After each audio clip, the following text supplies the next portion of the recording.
more informed and more correct when it comes to fixing our paper. So, especially with this regards, this is a medical aligned research. So, let's begin. Greetings to our dear panelists. Before we start, have you ever heard of your livers feeling a little bit fatty? Well, we are here to talk about NIFLD and why high schoolers should keep their livers clean and neat. Today, we're going to discuss our research paper entitled Level of Awareness on Non-Alcoholic Fatty Liver Disease among Senior High School Learners in Presbyterian High School. So let's now tackle the reason why our group chose this study. This will be further discussed by Izzy and Kiera. The acquisition of knowledge about diseases is crucial for prevention and mitigation of their consequences. Among the most prevalent yet overlooked disease is NIFLD or non-alcoholic fatty liver disease, which poses significant risk if left undiagnosed and untreated based on studies. NIFLD, as defined by Dr. Howard Lewin, is a prevalent chronic disease primarily caused by excess fat accumulation in the liver. Often goes unnoticed due to its asymptomatic nature. However, it can lead to severe outcomes such as liver cirrhosis, contributing to 1.2 million deaths worldwide in 2015. Liver Bahi et al. 2020. Despite its global impact, awareness of NIFLD remains low, with lifestyle choices playing an important role in its development. Understanding NIFLD is vital, as it affects a quarter of global adult population, stated by NOC 2019 and Wong and Chan 2021.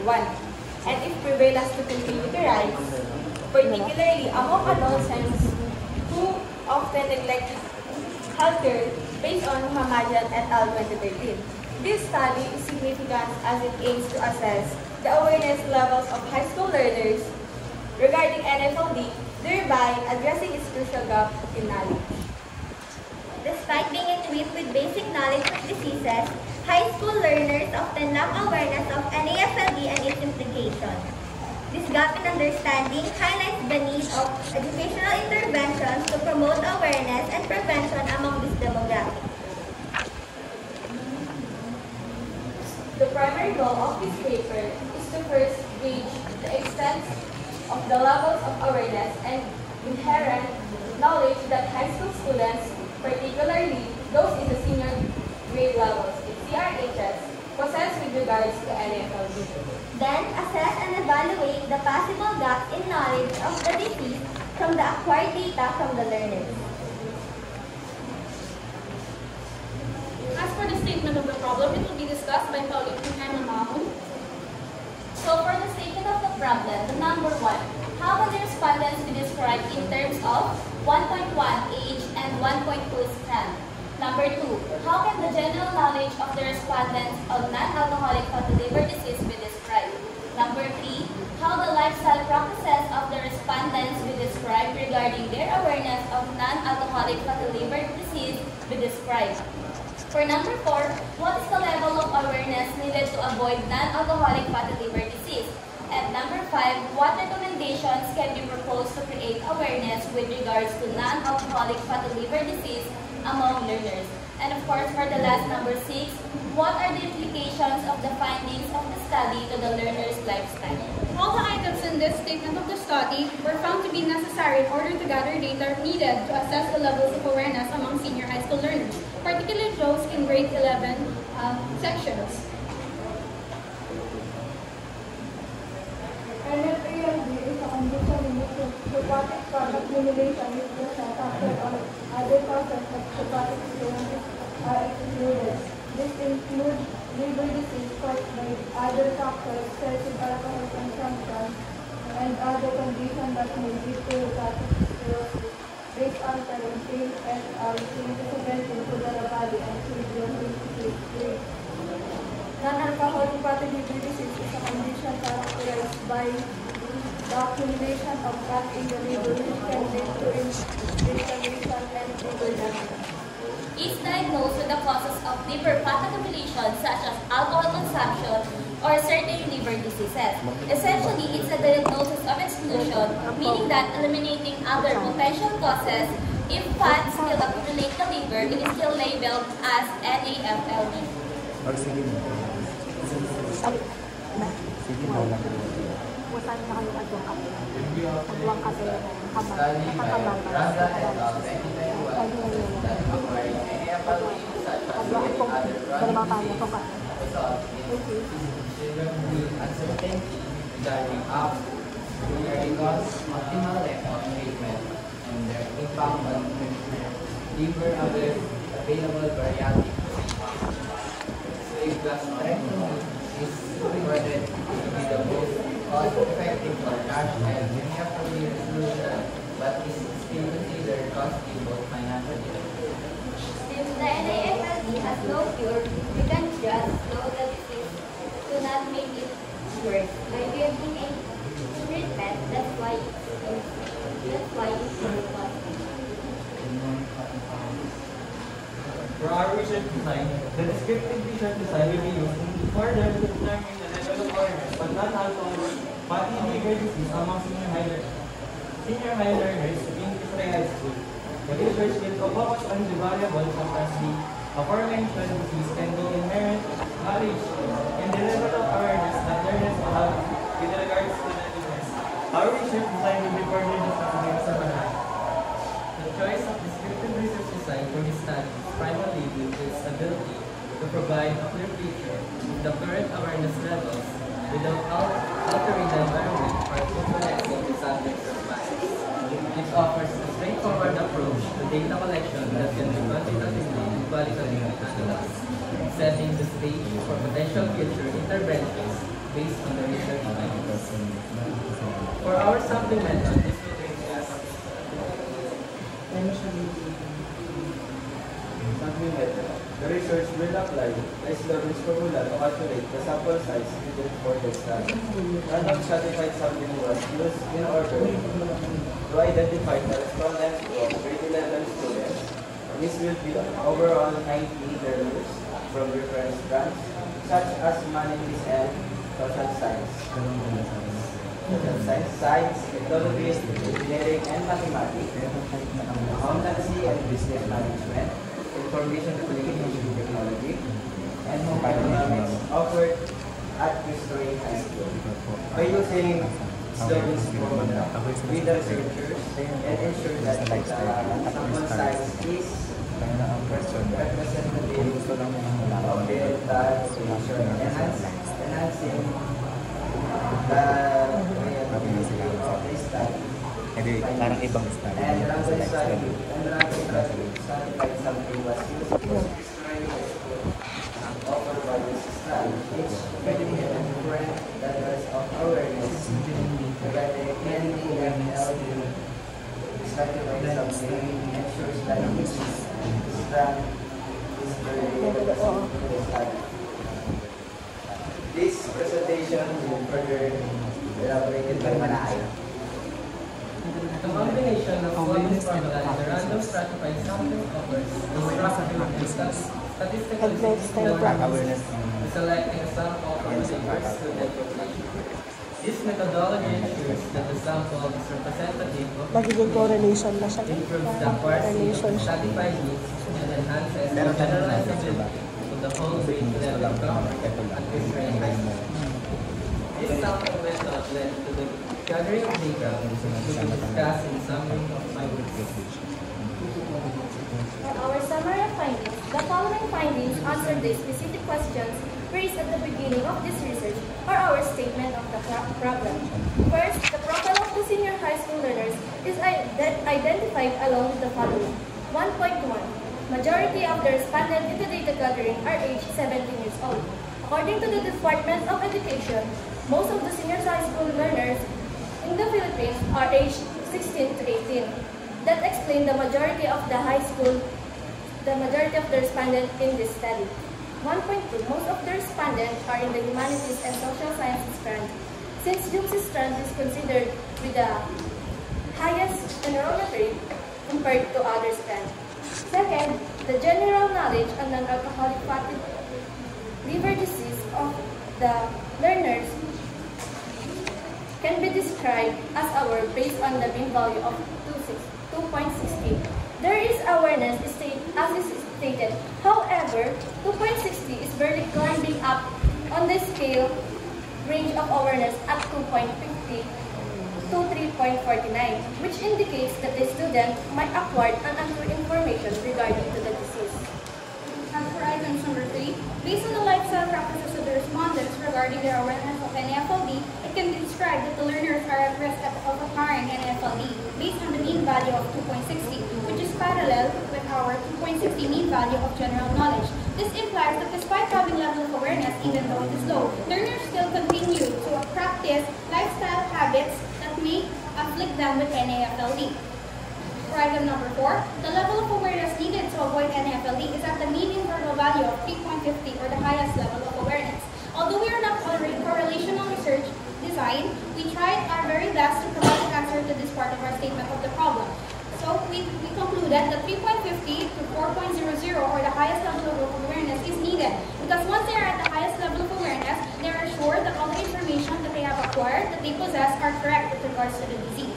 For number 5, educational campaigns, programs, and graphic materials are recommended by the researchers at the school-based level to correct and enhance learners' current level of awareness. We must understand that awareness and understanding are different. We need to correct first the current information that they have, the current information that they are aware of, and make them understand the disease at a more profound level. And number 6, the implications of the study relates to learners' current lifestyle practices that should be discouraged in order to avoid or mitigate the risk of NAFLD. This is very important to lower the prevalence rates of NAFLD, not only in the population but as well as the adolescents' lifestyles. To discuss the conclusion, based on the findings, the following conclusions are derived. That the profile of the learner shows that most of the grade 11 senior high school students are age 17. Humanities and social sciences students have a higher number in this study. When in regards to awareness, the senior grade level learners' general knowledge of non-alcoholic fatty liver disease is characterized as aware. Number 3, the lifestyle practices that students currently apply can make them at risk of acquiring NAFLD. Since it is already discussed that the mean weighted average of the students' lifestyle practices are at 2.60, which infers that their level of awareness is parallel to their lifestyle practices, that they are at risk. This means that we need to mitigate the risk or maintain proper knowledge and educational campaigns in order to prevent them from acquiring the disease. Number 4, the level of awareness needed to avoid NAFLD should be that of the highest level or highly aware, as once they have reached this level, it infers that their level of awareness is correct, factual, and they have understood it on a more profound and deeper level. Number 5, the researchers suggest educational initiatives, programs, and materials that can be done at the school level to improve and rectify the students' existing levels of understanding of NAFLD. And number 6, the study's conclusion can aid in educating and improving the learners' existing lifestyle practices to lower the risk of being afflicted with the disease or NAFLD. Based on the findings of the study, the following are recommended for future action. First, the school administrator should focus on corrective measures of the learner's current knowledge of NAFLD, as we infer that the learner knowledge or information that they possess contains incorrect or misconceptualized aspects. Second, emphasizing the consequences of NAFLD must be done to inhibit habits that can raise the risk of afflicting the disease. It's important to highlight the serious consequences of NAFLD to deter habits that would increase the risk of developing the disease. This could be done through an educational program or presentation. Third, orientation that invites NAFLD specialists as a research speaker is recommended. Organizing orientations with NAFLD specialists as a guest speaker can provide valuable insights and information to students, enhancing their understanding of the disease. Fourth, school administrators should utilize these materials within the school facility, such as bulletin boards, to post printed infographics and education that contain visual images related to NAFLD topics. By using this method, we can spread information regarding NAFLD and raise awareness not only to senior high school learners, but also to lower grade level, to the school personnel and parents as well. Fifth, for wider reach School administrators are encouraged to tap into social media applications with posting of educational campaigns with graphic images on the school's social media account. By posting on social media account, we can keep the learners updated regarding the disease and raise awareness beyond the school community. 6. The school newspaper should incorporate fact check regarding facts about NAFLD. By doing this, we can avoid having the learners untrue information about NAFLD. 7. The school is advised to join the celebration of World Liver Day and Global Fatty Liver Day. Global Liver Day was held on the month of June, while World Liver Day was held on April 19. The school is encouraged to participate in events like World Liver Day and Global Fatty Liver Day to raise awareness about NAFLD within the school community and beyond. 8. The school administration should do scheduled intervals of modified surveys to evaluate the initiative's effectivity rate. It's important for the school administration to periodically assess the effectiveness of their initiative. Conducting modified surveys at scheduled intervals can help gauge how well the educational efforts are working and identify areas for improvement. Ay, taray. Ba't may parang may AI? Ikaw naman ay apingwa kitang picture kitang bagit ang picture ng William. Wala si William. Hindi mo na Parang amazing person eh. Pinalitan lang po siya dito. Pinalitan po siya. Ayan, so question muna tayo. So, first is, kahit sino naman pwede sumagot. Or dapat ba sabihin muna natin yung ano? So, meron pala kayong tatlong palalagyan dito sa buhay na to. Ayan, so meron tayo dito. Yan. Ayan, so if your grade is 95 to 100, research defended with excellence. 90 to 94, research defended with minor revisions. And then kapag 89 pababa ang grade nyo, research defended with major revisions. So, average bali namin tatlo na sir. So my first question is, what is the main goal of your study? The main goal of our study is to first, as already stated, to assess, to gauge, to measure the level of awareness that senior high school learners, particularly those in our grade 11 annual strands, have with regards to the disease, NAFLD, or non-alcoholic fatty liver disease. Being said that your only goal is to assess the level of awareness, why include or conclude the lifestyle practices in your study? We already expected that question because we included the lifestyle practices as we can get, or rather include, recommendations from the lifestyle practices because we have separated in these two parts in the study. We have theory and practice. Their knowledge is simply theory of the disease, while their practice or lifestyle practices is actually them applying it on their everyday. That's why it is in relation with the disease. So we cannot only create recommendations or encourage the school administration with only the findings of the general knowledge because we cannot reach the students at a deeper level, which is their lifestyle habits that they practice. Okay. So since you said that it's a mass na parang isama siya, it's not kasi, parang hindi kasi siya nagre-reflect sa title ninyo.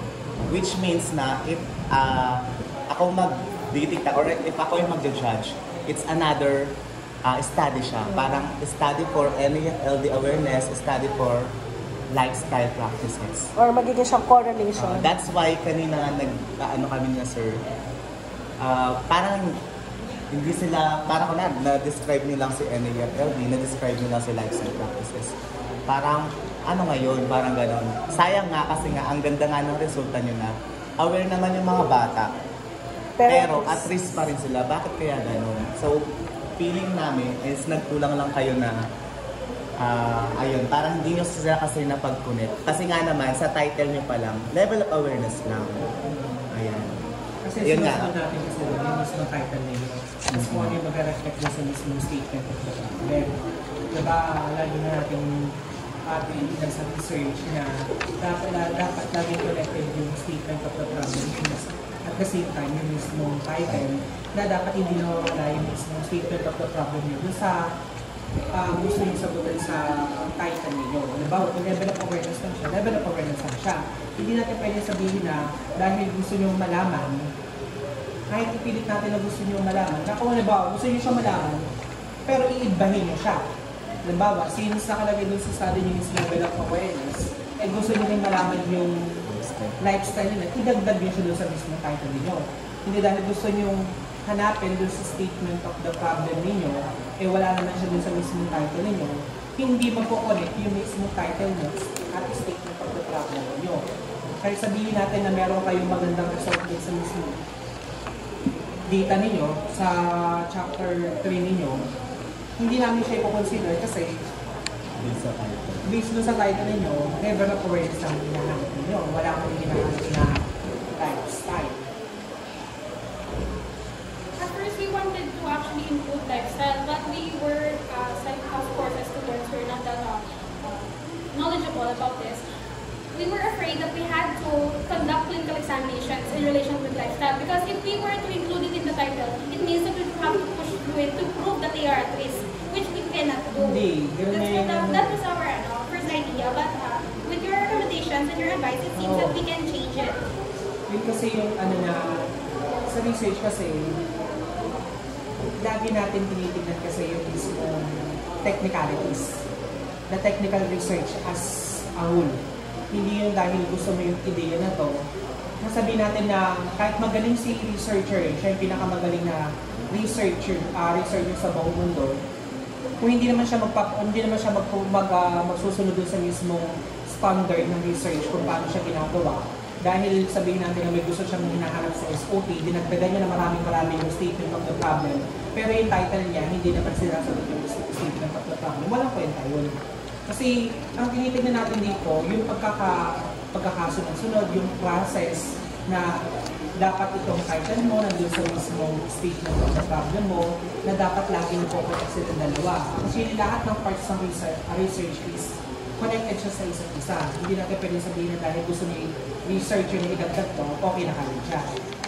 Na hindi siya more on the theory kasi meron tayong nilalagay na result and data na nagpo-prove dun sa mismong research nyo. Halimbawa, katulad dun sa mismong ginawa ninyo, maganda yung naging result at least sila dun sa mismong lifestyle na rin. Pero hindi yun kasi hinahanap ninyo, hinahanap nila kasi is yung awareness. And at the same time, dun sa mismong level of awareness ninyo, parang yung level of awareness niyo, naging conclusion type nyo lang siya na based dun sa mismong knowledge. Tama? Kasi dun sa mismong, katulad dito nalagay ninyo, may result na kayo dito eh. Ito. Yung sa general knowledge nyo, dito sa general knowledge, pwede mo na malaman dapat ang title ng general knowledge, yung level of awareness eh. Diba? Kasi kung i-assess nyo lang naman yung knowledge nila, yung question nyo kasi, it's about awareness. Diba? Ngayon, dun sa mismong result niyo sa general grand mean ninyo, 2.60, aware yung nilagay ninyo, ba't hindi kayo gumamit ng knowledge? Knowledgeable. Eh ngayon, ay nagkakaroon na naman ng contradiction dun sa mismong title ninyo. Knowledge yung hinahanap ninyo, pero ang title niyo is awareness. Kasi naano po na kami sa mga unang validators namin na parang redundant daw or nasa table na level of awareness siya. When in fact, yung contents niya is about the generalized facts about NAFLD. dahil dun sa research instrument niya, nagre-redundant siya? Hindi. Kasi nga dapat na nag-jive yung research instrument tsaka yung mismong title eh. Dun sa mismong statement of the problem, connected yung tatlo na yun. Kasi kung halimbawa na hindi connected yung ano na yun, halimbawa, ito yung title niyo, ito yung statement of the problem niyo based dun sa title niyo, tapos mag-iiba kayo ng formation pagdating sa research instrument niyo. Ano sasagutin niyo? Nakagit yung sinabi ko, ano sasagutin ninyo? Siyempre, sasagutin ninyo, dapat connected yung mismong statement of the problem nyo dun sa research instrument nyo. Kasi yung research instrument nyo, yun yung bibigay ng data, yun yung sasagot dun sa statement of the problem ninyo. Diba? Kasi yun yung gagamitin yung data dun sa ano, diba? Dapat connected sa isa't isa. example, sasagutin niyo, halimbawa ito, hindi pwede na iba yung research instrument nyo doon sa mismong statement of the problem nyo, magre-redundant siya. Talaga magre-redundant kasi pareho yung title niyo, hindi naman pwedeng yung title niyo, ganito, title niyo, level of awareness, pagdating sa may statement of the problem, knowledge. Tapos pagdating sa mismong research instrument nyo, iba na naman yung title niyo. Dapat connected sila sa isa't isa. Ano yun? Parallel sila. Sabihin, pantay-pantay yun. Congruent ba? Yun, ganun dapat sila. Ngayon, tingnan mo yung ano nyo, maganda na yung result nyo eh. Kaso nga na, yung nakita nyo at least na okay, nakita namin yun. At least sila kahit ano. Nagbigay nga kami ng title na parang hindi mawala yung ano nyo. Kasi ganito lang yung mangyayari sa inyo eh. Papalitan yung title niyo, magdadagdag kayo ng data. Ganun lang yun. Magdadagdag kayo ng data. Not totally magdadagdag kayo, mag-data gathering kayo. Magdadagdag kayo ng statistical treatment. Magko-correlation kasi kayo. Kung i-retain niyo yung mismo, kasi maganda yung result eh. May at least na kayo na nakita, ibig sabihin, parang ganito siya.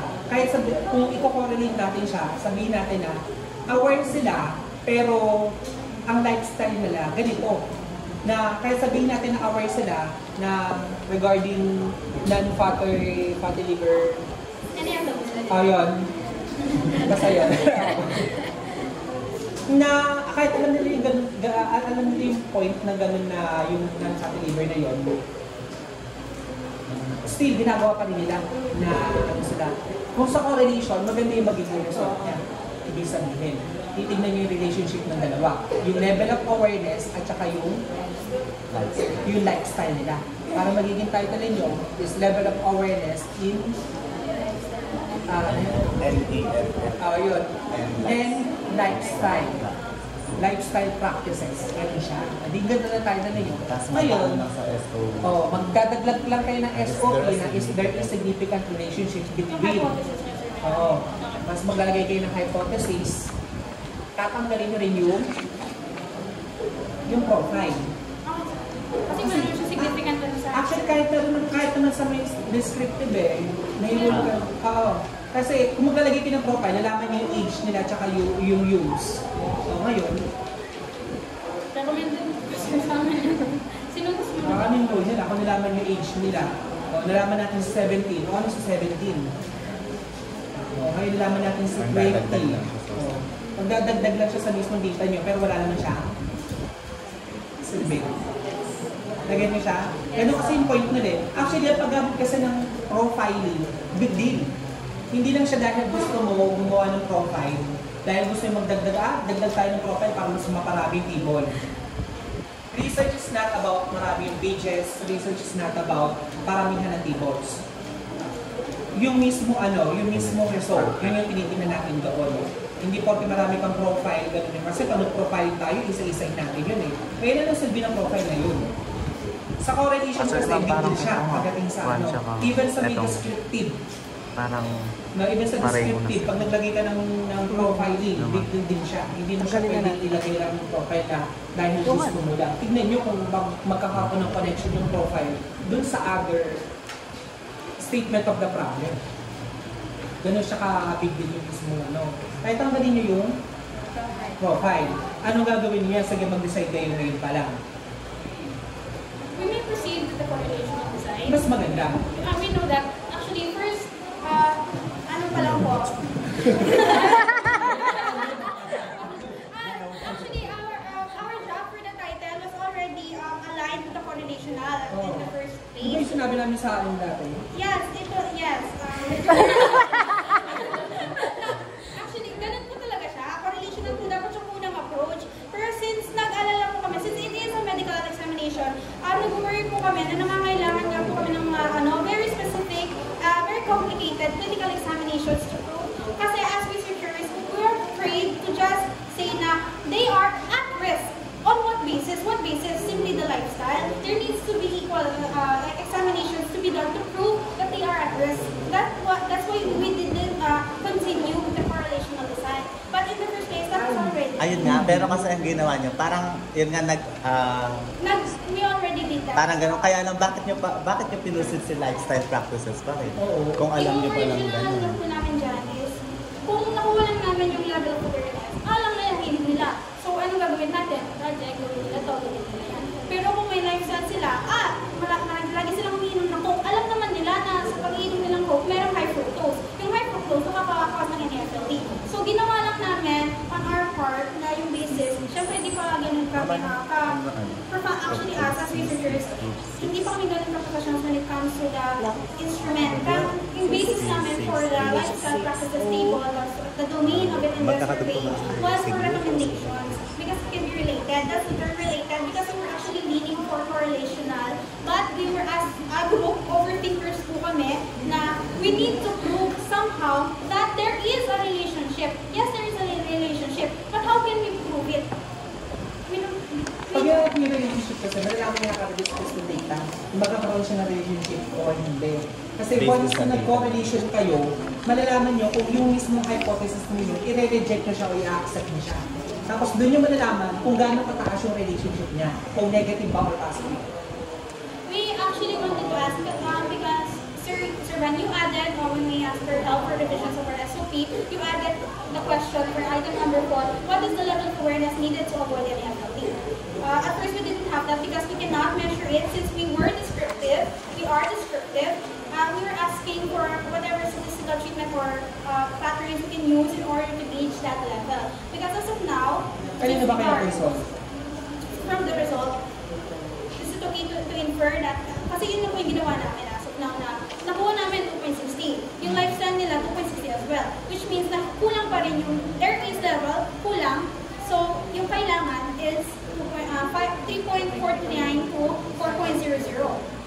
Does that imply that our certain way of interpretation are implicating that the level of awareness needed is through words only, no needed statistical treatment? We wanted to ask that. Kasi lahat ng SOP namin naka-align po siya sa correlational talaga. Pero tinapan po yung descriptive kasi it was the safest approach in order to avoid clinical examinations because budget. Kasi kapag naman gumamit ka nung mga, tama ba yung pagkakaintindi ko? Parang ibig mo sabihin, okay lang ba based do sa answers nila, verbally, parang ganon. Kasi para magiging mixed method na siya, hindi na para magiging relevant yung survey lang. Parang nag-interview ka na din. So, hindi na siya pure na quantitative. Magkakaroon na siya ng qualitative nun. Kapag nag-base ka dun sa answers nila verbally, nawala dun sa questionnaire. Iyon yun lang siya correlation nyo lang. Madali naman siya. Sa SOP na. Tanggalin na natin yung the general knowledge. Kasi meron na level of awareness. Yung magiging general knowledge ninyo, level of awareness, since meron kang data. Para at least hindi mawala yung data nyo dun sa may lifestyle practices, SOP number 2. Number 2. Tapos number 3 nyo yung significant relationship between the level of awareness and lifestyle practices. Number 4 ninyo, recommendations. Kasi, maganda yung pwede mag-recommend kasi kayo dito. Pag nag-recommend kayo, mag-matrix type kayo. No, matrix type na hindi ganito. Kasi parang masyadong ma-action yung nyo. Alam natin magaling kayo. Pang-action plan ng DepEd yan, masyadong masalimuot yung nyo.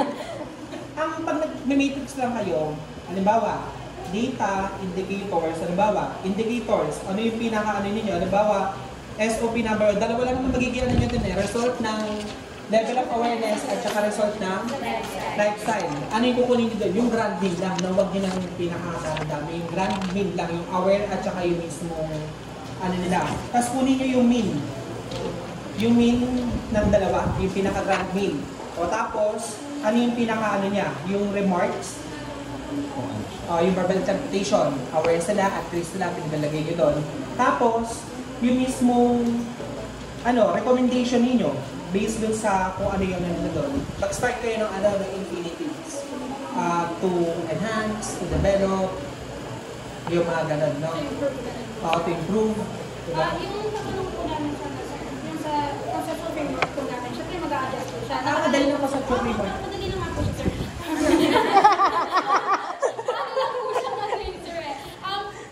Para sa inyo po, since mag-a-adjust po ng intervention programs, pwede naman po namin siya internet. So, since correlation na kami, direct na po siya. Kasi we are very cautious since it is a medical aligned. Hindi, kayo mag-decide. Kasi kung i-descript nyo siya, tatanggalin natin yung practices pati yung profiling. Kung ikaw correlation, i-relate nyo yung data. Mag-a-add lang kayo ng another table for correlation, relationship. Isang table lang naman yun.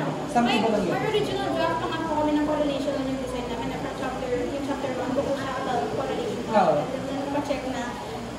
Mag-edit lang kayo, mag-a-add lang kayo ng mga correlation. Siyempre yung titles. Oo, yung title nyo. Yung title.